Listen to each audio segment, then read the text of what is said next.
Helldivers 2 may have just did the impossible from first releasing as a cultural phenomenon to only falling off a cliff into obscurity, due to all kinds of problems, to now turning it all back around again. So, how did Helldivers 2 do it? And what does this mean for the future of live service, especially from Sony, who helped finance this game that has understandably shaken the heavens of games as a service? Will they learn the right or wrong lessons? Well, let's dive into it. Firstly, this explosion of Helldivers players isn't just happening in a microcosm. It's actually been steadily increasing and getting stronger for a bit now, as seen here from GameSpot. Helldivers 2 update sees players returning in droves, so this all began when Arrowhead released the Heart of Democracy update to Helldivers 2, which saw Earth getting invaded by the Illuminate and brought things like land vehicles and more to the game. Effectively, this update, which is, by the way, free if you already own Helldivers 2, has practically saved the game and ushered in a second renaissance for Arrowhead's then struggling shooter. And I gotta be honest, guys, I dropped Helldivers 2 last year. After the community manager's controversy and all the other things, I kind of just fell out of love with the game. I hadn't played this game in months. Then last night, before I went to bed, I decided, let's try this Heart of Democracy update. It can't be that great, right?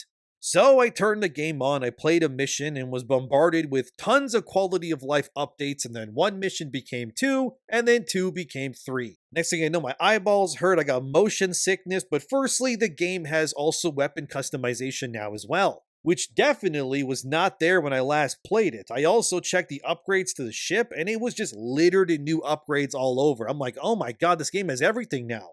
It just effectively became a much better version of what I played originally last year. I was now shooting weird aliens and running around in a city with people and asking my team members how to do things like mark points on the map, because I forgot how to play the game pretty much. Again, it's been like 10 months, if not longer, since I've played this game. But what struck me the most outside of the new updated content was how polished the game felt now. Everything was running at a silky smooth 60 frames per second, explosions were littering my screen, yet I saw zero screen tearing or chugging of any kind on my PS5 Pro. And the chief creative officer at Arrowhead even posted how the game had reached almost 200,000 concurrent players on Steam following that Heart of Democracy update, and these days the game is now sitting around the 60,000 mark player-wise on Steam, which is still healthy, but it shows that the game has seen a resurgence unlike what people really expected to happen.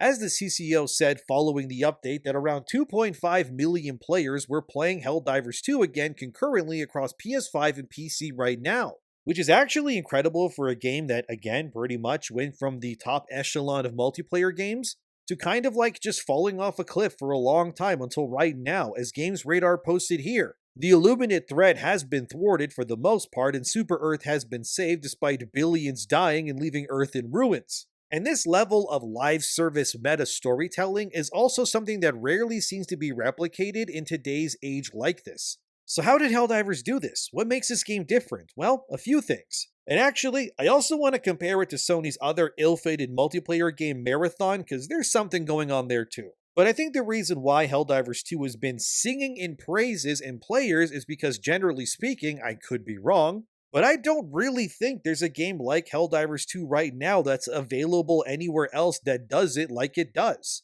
Most online games are either heavily PvP based, which doesn't necessarily sing to someone like me because I'm a 32-year-old man, and my knees crack when I walk, so knowing I have to fight like 12-year-olds in say Fortnite usually means I'm gonna get sniped from across the world by some kid who is running on the walls from eating too many Skittles. And my battered bones can't take the abuse that these multiplayer games usually require of me, not to mention the time too. I can't play Fortnite all day, or Overwatch, or really anything else. I got things to do, like write and edit this video for instance, or staring at the wall for 8 hours. Maybe that's why Helldivers 2 is doing what it's doing, because it's not exactly going for the hardcore Ritalin-popping, supercharged stream sniping crowd. Instead, Helldivers 2 more so just caters to the average Joe, the guy or girl, let's not play favorites here, who works 8 hours a day. It doesn't really have the time to study a game's mechanics like it's a Bible, but instead just wants to unwind and shoot some aliens or bugs or robots with friends, and not really have to worry that their KD is lowering because some kid with more prime in their veins than blood is hunting them down 24/7. I think the secret sauce to Helldivers is twofold. One is, yeah, they cater to the average player, which is usually a good thing to do if you want your game to survive, and the other, however, is that they uniquely don't offer an experience that is replicated elsewhere to such a degree. Helldivers 2 is an extraction shooter. I mean, let's be real, it is. Sure, you're not hunting down other players like in, say, Marathon or something, but you're sent down from space to a planet. You do recon, you collect stuff, you shoot stuff, you survive, hopefully reach the end with your limbs attached to you still to get extracted to reap the rewards. Yep, it's an extraction shooter alright, but it's not punishing in the way that other extraction-like games are. Of course, when you look at something like Marathon, it's going for a similar design to Helldivers, but instead replaces the PvE focus elements with a much more bigger emphasis on the PvP side of the equation. And that game hasn't worked in its betas for anyone, it seems. Never mind the art controversies, Marathon is just cooked beyond belief because it's trying to exist in this middle ground between what Helldivers does and Call of Duty or Tarkov want to do while not really committing to either side.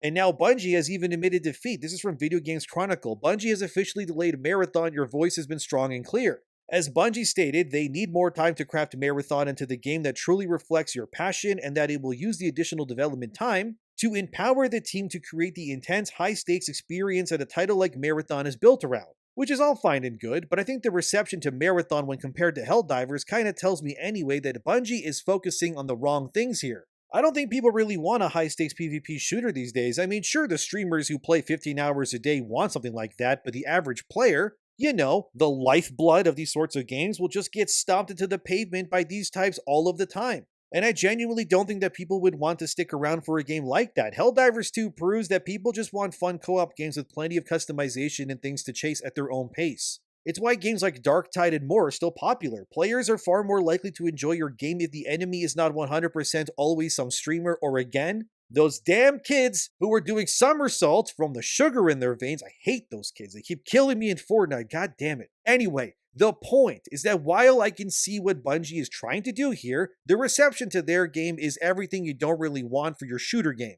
And what Helldivers has done is everything you do want, and for good reason.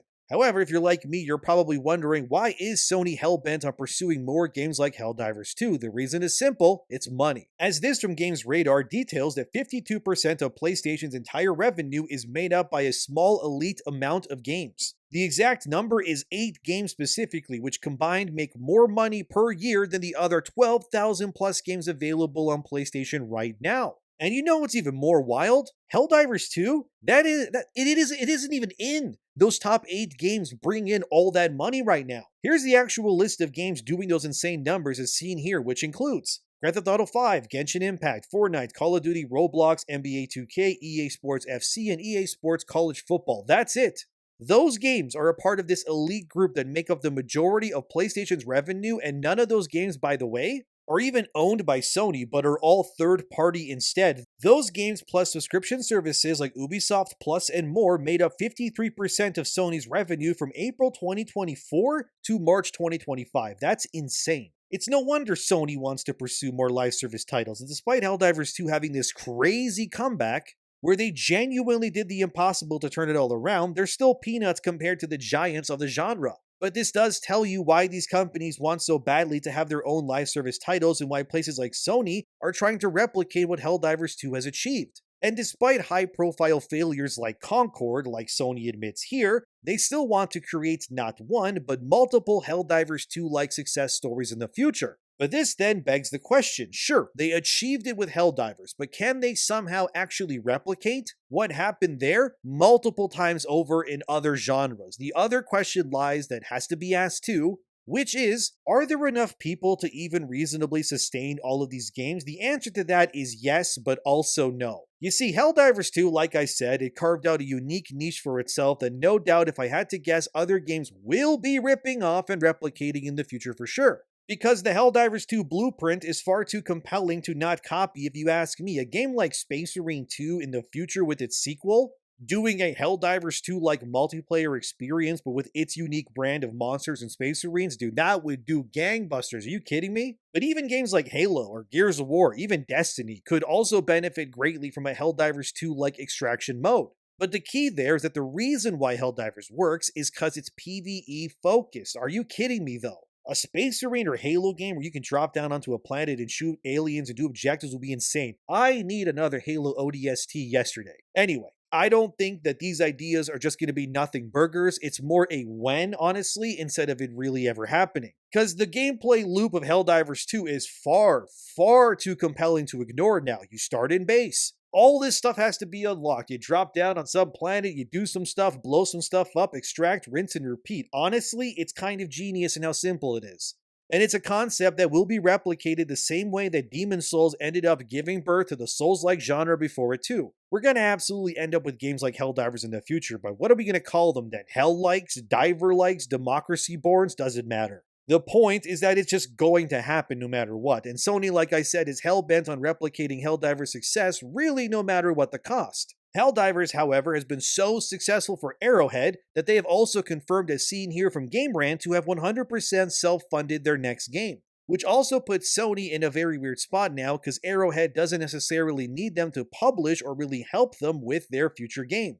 Sure, Sony will still make money off whatever Arrowhead makes next. My guess is Helldivers 3. I mean, what else could it be if we're being honest? But Sony still wants their own games to do that as well, that they also own. Obviously, Concord wasn't it. Marathon currently is also not really doing the thing that they want either. And I think when it comes to the online live service space, players just want cool games that they can't really get anywhere else. And yes, Helldivers fits that unique niche that it alone fills for now. Fortnite is a bona fide platform of a game. And then you got stuff like Call of Duty, which is, Call of Duty. And it's not like this is a new thing for Sony either.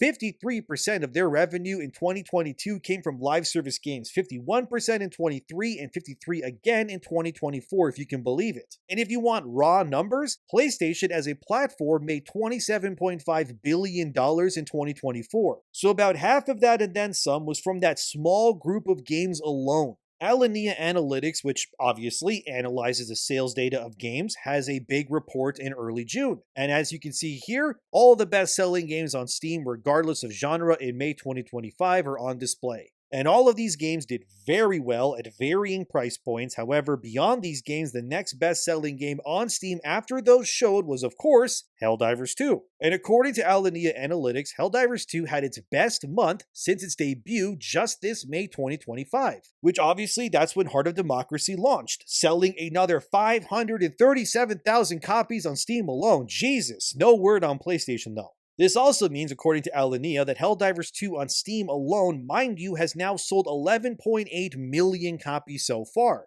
and generated somewhere near $370 million in revenue as well, making it Sony's fastest release ever for them as a company, beating everything else if you can believe that. And as seen here from this handy graph on screen, Helldivers 2 saw its biggest spike in DAU, or daily active users, with the release of Heart of Democracy. Arrowhead also dropped the game's price from $40 to $32 following the release of the update to get more people in, and yeah, it worked alright. So this brought Helldivers 2's daily active users to a record-breaking 3.7 million players in May 2025 following that big new update. Crazy doesn't even begin to describe it, fellas, as seen here in this other graph. We can see where Helldivers 3 fell on the best-selling games of May 2025 on Steam. Wild, however, that Battlefield 1 sold 300,000 copies in May 2025 as well. That game is 9 years old, by the way. Damn, people really want a new Battlefield. But the point here is that what Arrowhead has done here with Helldivers 2 has proven that they're completely swinging back from oblivion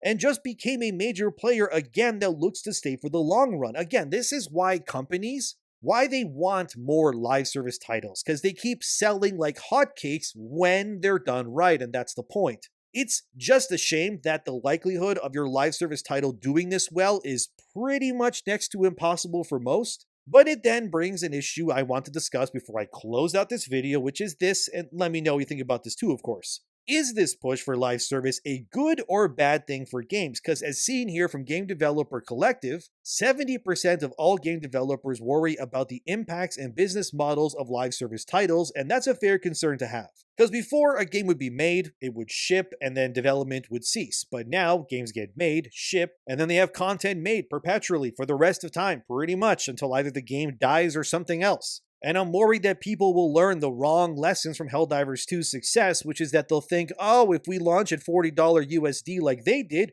we'll be a success. Or if we do an extraction shooter like they're doing, we'll do great too. Not realizing that the core reason why Helldivers 2 has been so successful is because it offers a unique gameplay experience that hasn't been replicated elsewhere yet, or at least to the level of quality that it is achieving right now. And while, yes, this is a positive for gaming with Helldivers 2 swinging back like this, I do hope that games as a whole do not suddenly think that they all need to be the next Helldivers. It's kind of like if every new YouTuber's like, I'm going to be the next Mr. Beast. You're not going to become the next Mr. Beast. And if you go into that thinking that you will, and when you 100% don't become that, you're going to be angry and sad and disappointed, but you went in with the wrong expectations. And that's Helldivers. Not every game will land like it did. Not even studios with pedigrees and live service can seem to replicate past successes. Like Bungie, for example, with Marathon even right now. So while sure, okay, Helldivers 2 may have done the impossible this time, I just really hope that studios are looking at its success and don't think that that is the path forward come hell or high water. If the gameplay loop and the identity is not there to begin with, we are about to end up with a lot more failed live service games than really anything else. And if you haven't tried Helldivers 2's newest update, by the way, maybe go give it a try. The update is free if you own the game. The game is on sale right now too. And no, I'm not sponsored by them or anything. I'm just telling you that if you've been, holding off on jumping into the game, that now is definitely the time to do it. But what do you think of Helldivers 2's resurgence? And will the industry learn the right lessons? Let me know in the comments. Thanks for watching. Subscribe. See you next time.